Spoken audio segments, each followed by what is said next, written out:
The 15-65-20 rule. The formula the rich actually use. Let me ask you something. You just got paid, right? And for about 48 hours, you feel rich. You're checking your bank account multiple times. Maybe you treat yourself to that nicer coffee. You finally replace those headphones that only work if you hold the wire at a weird angle. But then, 2 weeks later, you're eating rice and eggs, wondering where the hell all that money went. And the worst part? You can't even remember spending it on anything good.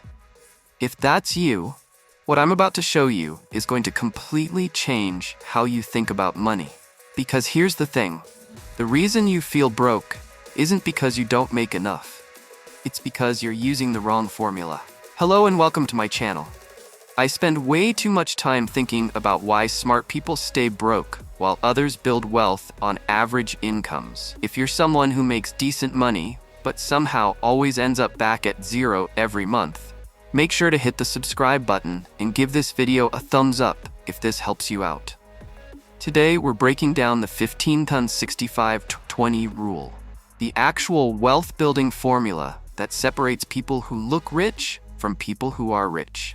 And I'm going to show you the math, the psychology, and exactly how to implement this, starting with your very next paycheck. Look, most financial advice is completely backwards. We're told to budget, track every penny, cut out lattes, sacrifice everything now so maybe we can enjoy life when we're 65. And you know what happens?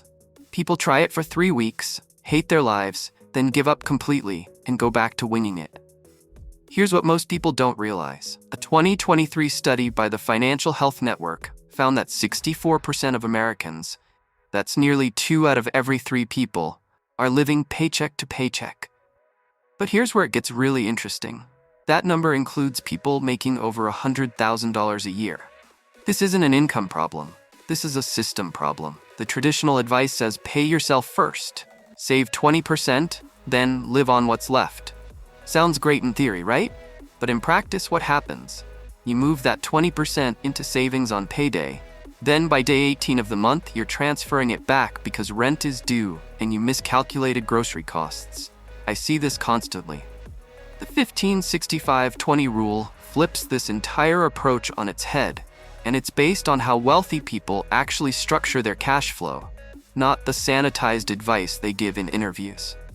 Here's how it works, and I want you to really pay attention because this is deceptively simple, but the order matters a lot. 15%, automated wealth building, the non-negotiable. This is the first money that leaves your account, but here's the key. It's automated and it's invisible. Not 20%, not 10%, 15% is the sweet spot. Why? Because 10% is too little to build real wealth, and 20% causes so much lifestyle restriction that most people can't sustain it. Let's do the math. Say you make $4,000 a month after taxes. 15% is $600. That's $7,200 a year. Invested in a basic index fund averaging 8% returns, in 20 years that becomes $329,000. In 30 years, $816,000 from just 15%. But here's the psychological hack. This money comes out before you see your available balance. Direct deposit splits, 15% to investment accounts, 85% to checking. Your brain never categorizes it as your money to spend, so you don't feel deprived. You can't miss what you never had. 65%, lifestyle spending, the freedom number. Now this is where the formula gets controversial, and this is where most traditional financial advice completely screws people over. You get 65% of your income for everything. Rent, food, transportation, subscriptions, going out, that random stuff you buy at 11 p.m. on Amazon. On that same $4,000 income, that's $2,600 a month. Now you might be thinking, wait, that seems like a lot for just spending. And you're right, because here's what most people don't realize. This isn't about restriction, it's about clarity. When you know your number, I have $2,600 this month, period, you make completely different decisions. There's a concept in behavioral economics called mental accounting. When money feels infinite or unclear, we spend emotionally. But when we have a defined container, this is my $2,600, we suddenly become strategic. You start asking, is this the best use of my lifestyle money?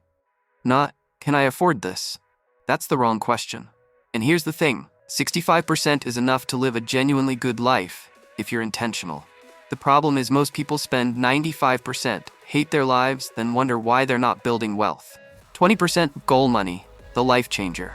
This is the piece everyone skips, and it's the difference between surviving and actually building the life you want. 20% goes to short to medium term goals. Emergency fund, debt payoff, wedding fund, house down payment, that's 6-month sabbatical, starting a business. On $4,000, that's $800 a month. This is the money that makes your life flexible. This is what turns "I hate my job but I'm trapped" into "I have options." This is what turns a $2,000 emergency from a crisis into an inconvenience. Let me give you a real example. Sarah makes $55,000 a year, about $3,700 monthly after taxes. Using the 15-65-20 rule, $555 automated to investments, she never sees it, $2,405 for lifestyle, rent, food, everything, $740 to goals, she's building a $20,000 emergency fund. In 27 months, she's fully funded her emergency fund while still building long-term wealth and living her life. Before this system, she was saving randomly, constantly dipping into savings, and after 2 years had $3,000 total. Same income, different system. Look, here's what most financial gurus won't tell you. Willpower doesn't work. Discipline doesn't work. Not long term. A study from Duke University found that 40% of our daily actions aren't decisions, they're habits. The 15-65-20 rule works because it removes decision-making from the equation. You're not waking up every day asking, "Should I save today? How much?" That's exhausting. Instead, you've built a system. The 15% is automatic, the 65% is your boundary, the 20% has a specific job. And here's where it gets really interesting. There's a concept called Parkinson's law. Work expands to fill the time available. The same is true for spending. Spending expands to fill the money available. When people see $4,000 in their checking account, they spend $4,000. When they see $2,600, they spend $2,600. Same person, same wants, different outcome.